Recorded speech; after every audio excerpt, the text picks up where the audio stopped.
दोस्तों, स्वागत है हमारे कुलदीप परिहार यूट्यूब चैनल में। आज आप जानेंगे कि कैसे एक चमार जाति की निर्बल स्त्री एक महान तांत्रिक बनती है।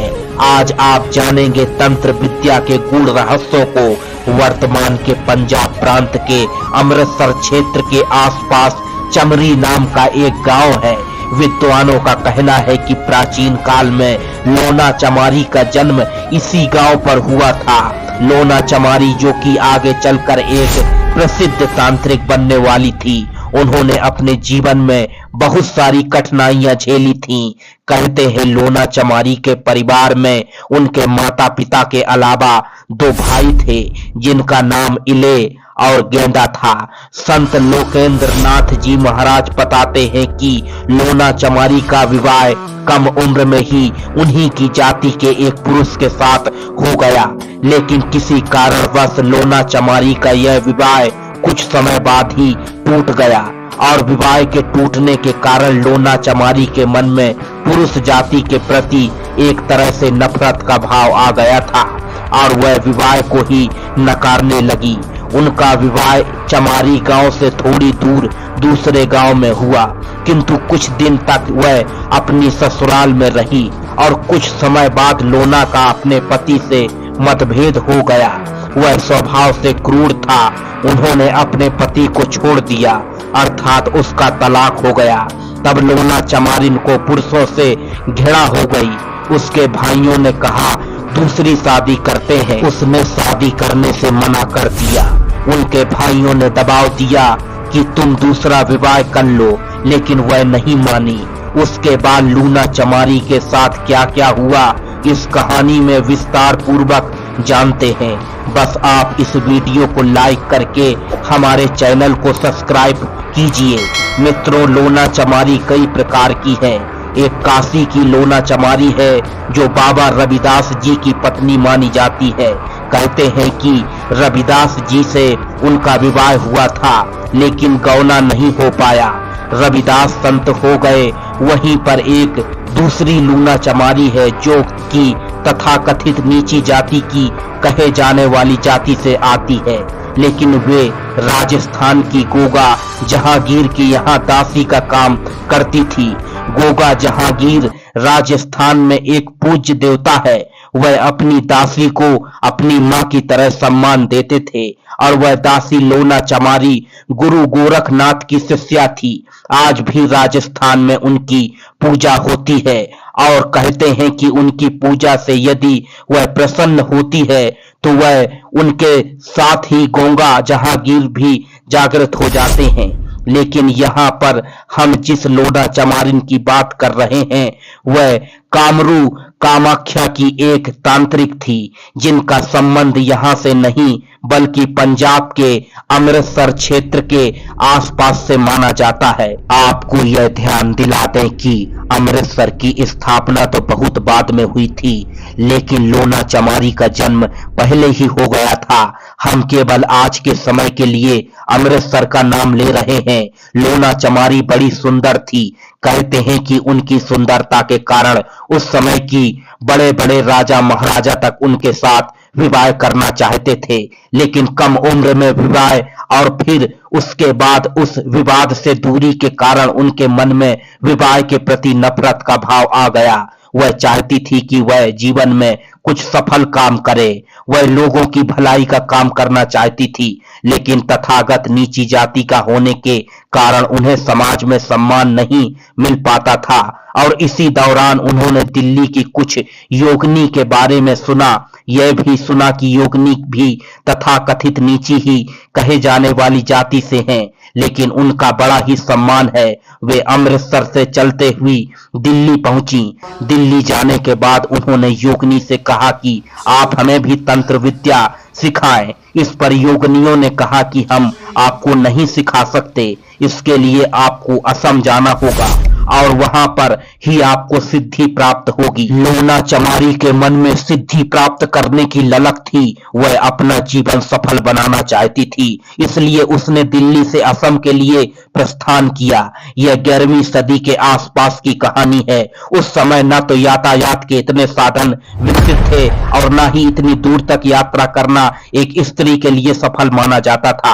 लेकिन फिर भी लोना चमारी ने अपनी हिम्मत के साथ इस यात्रा को न केवल प्रारंभ किया बल्कि उसे पूर्ण भी किया। यह बंगाल होते हुए असम के क्षेत्र कामरूप मंदिर में पहुंच गई। कामरूप में मां कामाख्या का एक बहुत बड़ा प्रसिद्ध मंदिर है। यहाँ आज भी तंत्र मंत्र वालों की भीड़ लगी रहती है और वहां पर आम लोग भी अपनी मनोकामना की पूर्ति के लिए जाते हैं। लोना चमारी वहां पर पहुंच गई। वहां जाने के बाद उसके सामने बड़ी समस्या यह थी कि वह किससे मंत्र तंत्र की शिक्षा प्राप्त करे। इस समय उस क्षेत्र में इस्माइल योगी नाम के प्रसिद्ध तांत्रिक बड़े हुआ करते थे। इस्माइल योगी, जैसा कि नाम से ही व्यक्त हो रहा है, वह एक मुस्लिम समुदाय से आने वाले व्यक्ति थे। लेकिन वह कामरूप कामाख्या मंदिर में क्या कर रहे थे?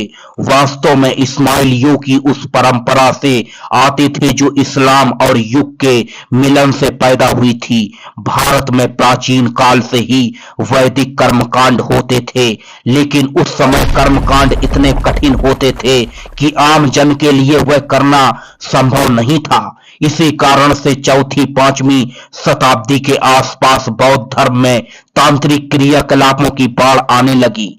यह तांत्रिक क्रियाकलाप कुछ ऐसे होते थे जो कि आम आदमी भी कर सकता था और जिसे करने के लिए बहुत सारे संसाधन और बहुत सारी जानकारी की आवश्यकता नहीं होती थी। केवल कठोर हृदय का होना ही आवश्यक था। लेकिन धीरे धीरे तंत्र मंत्र में व्यभिचार और व्यसन बढ़ गए।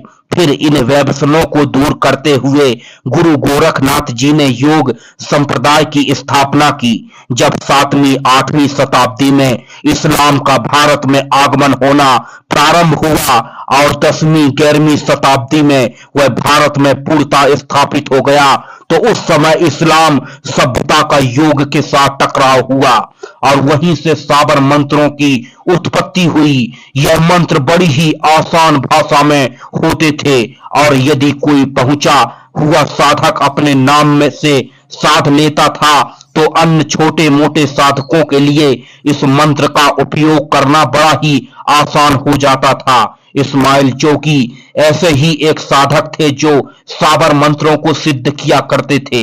इस्माइल योगी ने लोना चमारी को अपना शिष्य बनाना स्वीकार कर लिया। लोना चमारी उनकी शिष्या बन गई और वह वहां पर रहकर साधना करने लगी। लोना चमारी के पास एक उद्देश्य था और इसलिए उन्होंने तंत्र साधना में ऐसा मन लगाया कि अपनी गुरु से आगे निकल गई। यह 56 कलवे और 52 भैरव को साधने वाली साधिका बनी। यानी कि उनके वर्ष में 56 कलवा और 52 भैरव के दिल्ली की जो 63 योगिनी थी वह भी उनके बस में हो गईं और 64वीं योगिनी के नाम से प्रसिद्ध हो गईं। उनकी प्रसिद्धि देश दुनिया में फैलने लगी और आज तक फैल रही है। कहते हैं कि लोना चमारी में अपने नाम से अनेक मंत्र सिद्ध किए। उन साबर मंत्रों में जहां भी लोना चमारी की दुहाई दी जाती है वे मंत्र अपने आप ही जागृत हो जाते हैं। ऐसा भी माना जाता है कि उन्होंने अपने तंत्र मंत्र के बल पर अपनी उम्र को रोक लिया था। यह बहुत समय तक युवा रही। उनकी सुंदरता की चर्चा सुनकर बहुत सारे राजाओं और महाराजाओं ने उन्हें अपने यहाँ रानी बनाने का भी प्रस्ताव रखा। लेकिन लोना चमारी किसी राजा रानी के खेल से बहुत ऊपर उठ चुकी थी। उन्होंने लोगों की सहायता करने का निर्णय लिया और कहते हैं कि आज भी लोना चमारी जिंदा है। उनकी उम्र आज भी वहीं रुकी हुई है, लेकिन अब वह केवल अपने साधकों को दर्शन देती है। किसी आम मनुष्य को वह दर्शन नहीं देती। लोना चमारी के बारे में यह तय करना कि वह किस समय उपस्थित रही होगी थोड़ा सा कठिन काम है। हालांकि यदि हम तत्कालीन साहित्य की बात करें तो पद्मावत में एक जगह उनका जिक्र मिलता है। पद्मावत जो कि मलिक मोहम्मद जायसी की एक ऐसी रचना है जिसमें सूफी संत का वर्णन किया गया है और उनमें प्रेम की अभिव्यक्ति की गई है। यह रचना माना जाता है कि 14वीं शताब्दी के आसपास लिखी गई थी। हम मान सकते हैं कि लोना चमारी 14वीं शताब्दी में बड़ी प्रसिद्ध हो चुकी होगी और यदि वे 14वीं शताब्दी में प्रसिद्ध है तो इसका मतलब कि उनका समय 100-200 साल पहले रहा होगा। इसलिए विद्वान कहते हैं कि लोना चमारी 11वीं शताब्दी के आसपास रही होगी। बहुत से लोगों ने लोना चमारी के बारे में लिखा।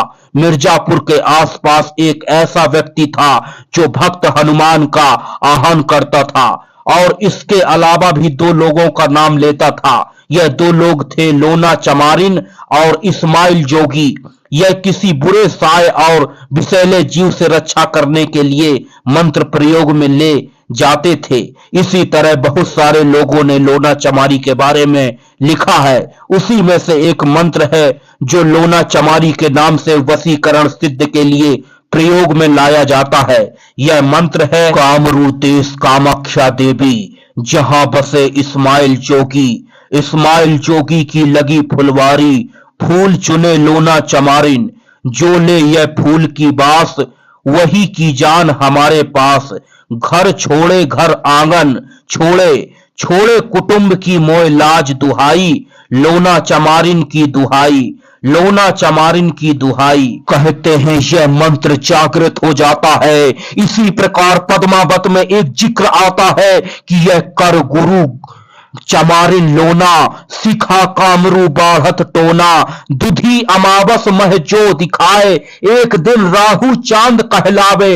यानी कि पद्मावती की यहां से जो राघव चेतन आया था उसकी गुरु लोना चमारिन थी। राघव चेतन श्रीलंका का तांत्रिक था जिसने कि असम में आकर तंत्र विद्या सीखी होगी शायद, या उसने वहीं पर रहकर लोना चमारी को अपना गुरु माना होगा और फिर अपने तंत्र विद्या को सिद्ध किया होगा।